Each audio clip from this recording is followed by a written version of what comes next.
Bugün Ağcabədi rayonunda Qarabağ İqtisadi rayonu üzrə Ağcabədi, Ağdam, Füzuli, Bərdə, Tərtər rayonlarının nümayəndələri ilə sözügedən dövlət proqramlarının müzakirəsindən sonra olmuş regional müşavirə keçdi.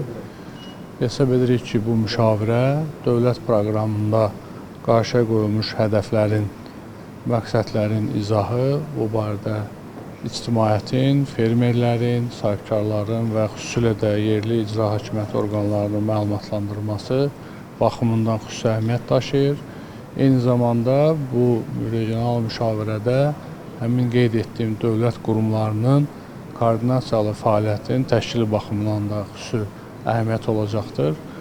Proqramda kənd təsərrüfatının, aqrar sektorun bütün sahələri üzrə, bütün istiqamətlər üzrə hədəflər, məqsədlər müəyyən olunub və bu hədəf məqsədlərə çatmaq üçün dövlət güzəşt mexanizmləri, təşviq mexanizmləri və əlavə əvvəlki proqramlarda olmayan yeni güzəştlər və mexanizmlər nəzərdə tutulub ki, bu mexanizmlər barədə fermerlərin kənd təsərrüfatı sahəsində fəaliyyət göstərən sahibkarların maarifləndirilməsi zəruridir.